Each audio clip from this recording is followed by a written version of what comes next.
Viewers এখন কিন্তু আমরা গাড়িতে এগুলো তুলে দেব।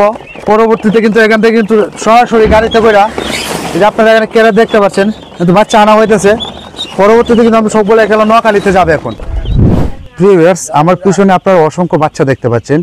এই বাচ্চাগুলা কি জাতের এবং এখানে কতগুলা বাচ্চা রয়েছে, এগুলা কি সম্পূর্ণ এ গ্রেডের নাকি, সেই সম্পর্কে আজকে আলোচনা করব।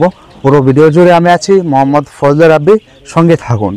ভিউয়ার্স আমার পিছনে যে আপনারা বাচ্চাগুলো দেখতে পাচ্ছেন বা আমার সামনে যে বাচ্চাগুলো দেখতে পাচ্ছেন, এগুলা কিন্তু সম্পূর্ণ এ গ্রেডের এবং অরিজিনাল কাকি ক্যাম্পের রয়েছে। এখানে অরিজিনাল জেন্ডিং রয়েছে, এখানে ইন্ডিয়া রানারও রয়েছে, আবার ব্রাকফুলও রয়েছে। এখানে কিন্তু সব জাতের বাচ্চা কিন্তু এখানে বিদ্যমান এবং এগুলা কিন্তু আমরা আজকে নোয়াখালীতে ডেলিভারি করব এবং এগুলো সম্পূর্ণ যে ডেলিভারি আছে, সম্পূর্ণ বাচ্চা যেগুলো আছে সবগুলা কিন্তু আমরা নোয়াখালীতে ডেলিভারি করব এবং খেয়ে নিল বা কিভাবে দিলাম সেই সম্পর্ক থাকবে আজকের ভিডিওতে। এখন কিন্তু আমরা গাড়িতে এগুলো তুলে দেব। পরবর্তীতে কিন্তু এখান থেকে কিন্তু সরাসরি গাড়িতে কইরা এই যে আপনারা এখানে কেরা দেখতে পাচ্ছেন কিন্তু বাচ্চা আনা হইতেছে। পরবর্তীতে কিন্তু আমরা সবগুলো এখানে নোয়াখালীতে যাবে। এখন তো ভিউয়ার্স যারা কিনতে যাচ্ছেন আমাদের ভিডিও স্ক্রিনে যে নাম্বারগুলো রয়েছে সেখানে কিন্তু যোগাযোগ করতে পারেন। ভিউয়ার্স দেখেন, আপনি যদি একজন খামারি হন, আপনি যদি বোর্ডিং করতে চান, আপনি যদি জিরো সাইজের বাচ্চাটা নিয়ে বোর্ডিং করতে চান, আপনাকে সর্বপ্রথম জানতে হবে যে আপনি বোর্ডিংটা কোন স্থানে করবেন বা কোথায় করবেন বা কীভাবে করবেন। দেখেন, আপনাকে যদি প্রথম অবস্থায় জিরো সাইজের বাচ্চাটা নিয়ে বোর্ডিং করতে হয় তাহলে আপনার একটা ঠান্ডা আবহাওয়ায় রাখা যাবে না, এমন একটা আবহাওয়া রাখতে হবে জিরো বাচ্চাটা যেটা রয়েছে। যেমন আমাদের এখানে যে আমার পাশে যে সিটটা রয়েছে সেখানে কিন্তু আমি সম্পূর্ণ তিরপাল দিয়ে আবদ্ধ করে রাখছি। কেন রাখছি? যাতে সেখানে বাতাস না যাইতে পারে। কারণ আপনার জিরো সাইজের বাচ্চাটা যদি বাতাসে আক্রমণ করে, দেখা যাবে তাদের ঠান্ডা লাগবে, তাদের পানি খাওয়ার পর ঠান্ডা লাগার পরে তারা আপনার সর্দির কারণে মারা যাবে। সেখানে আপনি সর্বোচ্চ চেষ্টা করবেন যেখানে আপনার খামারটা রয়েছে সেখানে যাতে বাতাস না যাইতে পারে।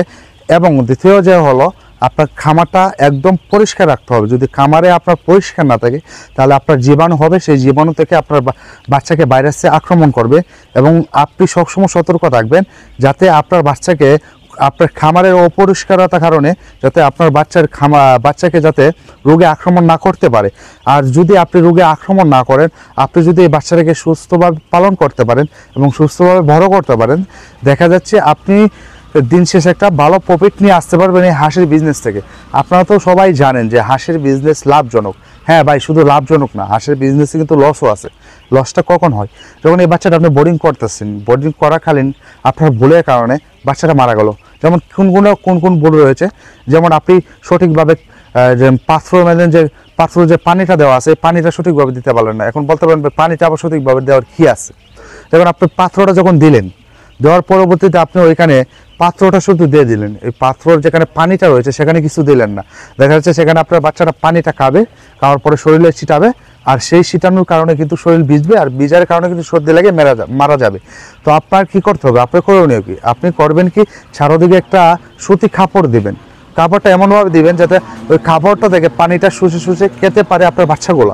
যদি এরকমভাবে দিতে পারেন তাহলে বাচ্চা কি হবে, প্রতিক্রিয়া কী হবে? দেখা যাচ্ছে যে বাচ্চাটা যখন আপনার পানিটা খাবে তখন শরীরে ছিটাইতে পারবে না, আর যদি শরীরে ছিটাইতে না পারে তাহলে তাদের শরীর ভিজবে না। সেক্ষেত্রে আপনার করণীয় হলো আপনি একটা সুতি দোমা দেবেন। আর কখনোই আপনি খামার অপরিষ্কার রাখবেন না, এবং নিচে অবশ্যই খের বা বন যেটা বলেন না কেন সেটা অবশ্যই নিচে বিছিয়ে দেবেন। বিছিয়ে দিলে কি হবে, যে আপনার বাচ্চাদের ঠান্ডার যেটা আছে, আপনার খড় কিন্তু গরম জিনিস, সেখানে যদি বাচ্চাটা বসে তাহলে বাচ্চাটা গরম থাকবে। এবং আপনি প্রতিদিন আপনার যে খেয়ার বা বনগুলা রয়েছে সেগুলোকে রৌদ্র দেবেন। আপনি যিনি এক টাইমে রৌদ্রে শুকাবেন, সেগুলোকে শুকিয়ে তাদেরকে জীবাণুমুক্ত করবেন। আপনি যদি সেটাকে খামার থেকে এনে খেরগুলাকে আপনি প্রতিদিন রৌদ্রে দেবেন। কেন রৌদ্রে দেবেন? রৌদ্রে দিলে আপনার উপকার হবে কি, আপনার যে জীবাণুটা রয়েছে বা তাদের যে পায়খানাটা রয়েছে সেটা কিন্তু শুকিয়ে যাবে। সেক্ষেত্রে আপনি সবসময় সতর্ক থাকবেন, প্রতিদিন একবার হলেও সেটাকে রৌদ্রে দেওয়ার চেষ্টা করবেন। এবং আপনি ঔষধ হিসাবে খাওয়াইতে পারেন, হলো আপনার লাইসোবিট খাওয়াইতে পারেন স্যালাইনের জন্য বা পায়খানা পরিষ্কার হওয়ার জন্য। তারপরে আপনি পায়খানা পরিষ্কার হওয়ার জন্য বা চুনা পায়খানা যাতে না হয় সেজন্য আপনি 2+ খাওয়াইতে পারেন। বা যদি আবার আপনার গ্যাস হয় তাহলে গ্যাসের জন্য আপনি ইউকা খাওয়াইতে পারেন। এরকমভাবে যদি আপনি পালনটা করতে পারেন, আপনি কোনো লসের মুখোমুখি হবেন না। দেখা যাচ্ছে আপনি হাঁস পালনে লসের মুখোমুখি খাড়া হয় তাদের যারা খামারি, সে নিজের ভুলের কারণে আপনার হাঁসের খামারে লসের মুখোমুখি হয়। হাঁসের বাচ্চা যদি আপনার জীবিত থাকে অবশ্যই আপনি লাভবান হবেন, যদি হাঁসের বাচ্চা মারা যায় আপনি লসের মুখোমুখি হবেন। সে কারণে আপনার খেয়াল রাখতে হবে হাঁসের বাচ্চা যাতে কোনো মতেই মারা না যায় এবং হাঁসের বাচ্চা যাতে মারা না যায়, যত প্রক্রিয়া করার দরকার, যত প্রক্রিয়া চেষ্টা করার দরকার আপনি ততটুকু চেষ্টা করবেন। এবং আপনি অবশ্যই যার কাছ থেকে হাঁসটা নেবেন সম্পূর্ণ এক রেটের যে হাঁসটা বা হাঁসের বাচ্চাটা রয়েছে সেটা নেবেন। এবং অরিজিনাল যে জাত যেগুলো রয়েছে, যেমন অরিজিনাল খাকি ক্যাম্বেলটা নেবেন, অরিজিনাল জেন্ডিংটা নেবেন, অরিজিনাল বাকফলটা নেবেন। তো প্রিভিয়াস এই কথাগুলো মেনে যদি চলতে পারেন অবশ্যই আপনি হাঁসের খামার করে লাভবান হতে পারবেন।